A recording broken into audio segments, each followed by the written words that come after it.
Hello there, it's Tom here, and this is chapter 36 of Gunnerkrigg Court, Red Gets a Name.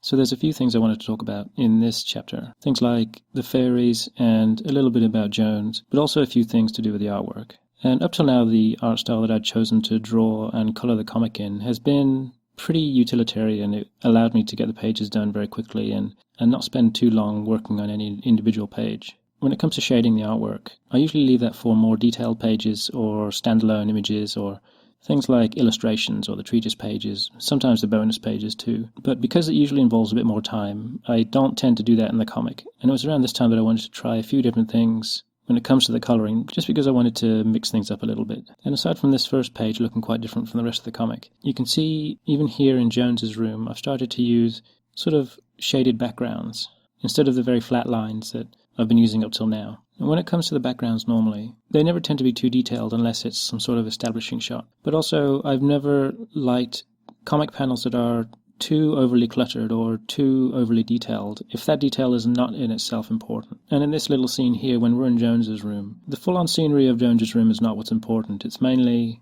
the characters talking, and there is a little bit of detail in the 6th panel here. In the background, we see this vase of flowers that has wilted in the background of Jones's office.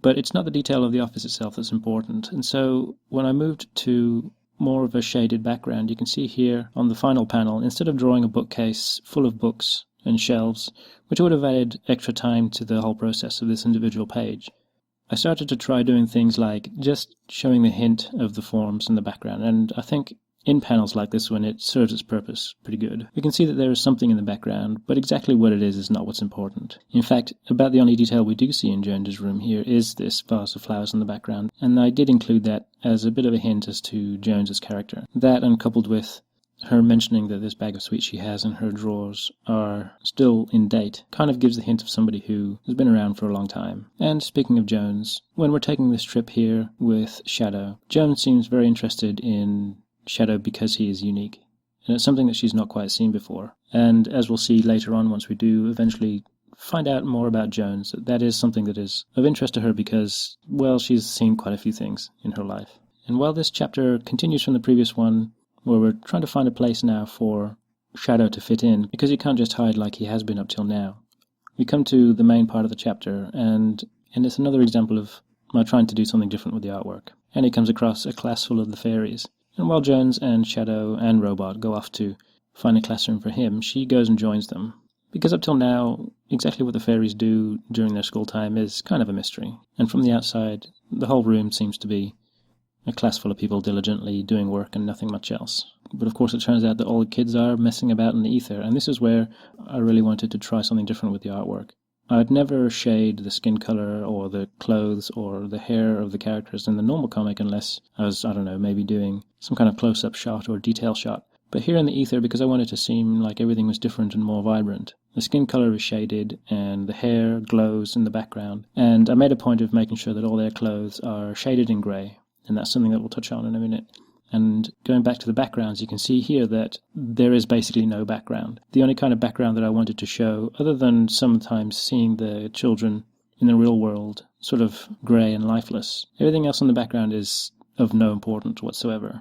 Also, I felt that if I was to spend my time working on each background element here just to shade them in very dark colours and greys, it would end up being way too cluttered, especially with all these children flying around and speech bubbles everywhere and kind of colour effects taking up the panels. And so because the artwork that I use for the comic is basically a balance of compromises, if I pull back on one element, I'm allowed to spend a bit longer time on another one. In this case, because I can essentially drop the backgrounds completely for this whole section, that allowed me to spend longer colouring the characters. And I use this as a way to find a quick and effective way of doing the sort of colours that I wanted to do here, because I knew that I wanted to do more things like this with scenes in the ether in the future. And so with a different look in place, we get to see some of the daily life of the ex-Forest students as they take part in the class.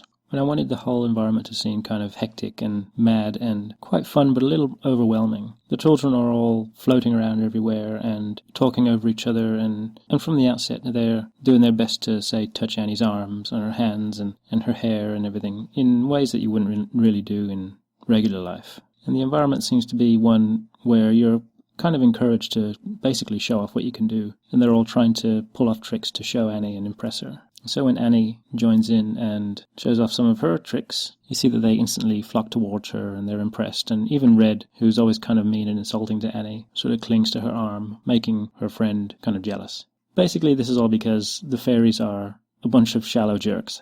They encourage each other to show off, and they're pretty fickle, and a little bit like Coyote, you never really know in what way they might react to something. But Red's friend being a little jealous causes her to wake up the teacher, and it turns out that the teacher, while she's given the class, her etheric form is sleeping under the desk at the front. We see that her clothes are different from everyone else's. They're shaded and they seem to glow in the ether, unlike the kids' clothes.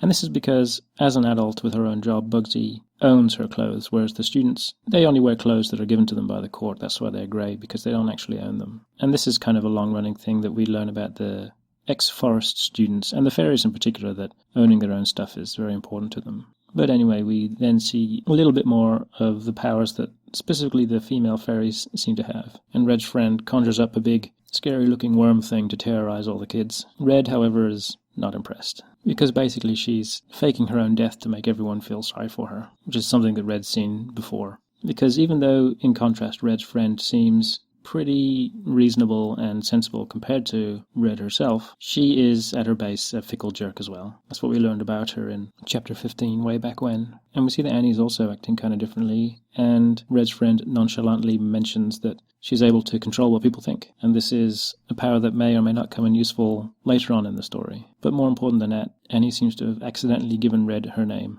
and we learn that it's sort of a rite of passage that the students go through, because up to this point they don't actually have names. And that's why I was very careful to make sure that none of the students ever refer to each other with anything that could be considered a name. And we see here now that Red does have a name. Even the teacher is kind of endeared to her, and everyone's very impressed. And so Red, who's very happy now, goes right back to basically making her friend feel bad. And the two of them get into a fight, which even here the teacher doesn't really seem to mind. And we kind of get a hint that maybe this is what they do all the time, go back and forth like this. And here, since they realize that Annie's able to give people their names, they all start to crowd around her and ask for their own name, and this is where things start to get a bit overwhelming, so Annie has no choice but to zap back to the ether, and then leave the class, catching up with Shadow and Jones.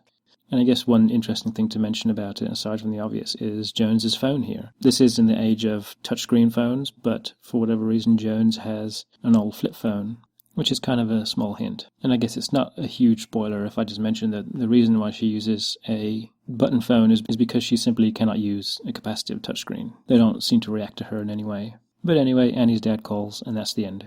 And this bonus page, pretty obvious. I mentioned in the previous chapter that when I do design characters that are not quite foreground characters, but also not relegated to the background, I kind of get attached to them. So even in this case, I just wanted to draw each one of them. I tried to make it look like there was a bunch of random kids in the chapter floating around, and there are usually around 30 kids per class. But I just had this array of ones with a little bit more detail that I could use through the panels to have a little bit of consistency. And it was just fun drawing a bunch of different kids with cool hairstyles and weird faces. And so that's that. Come back again for chapter 37, Microsat 5.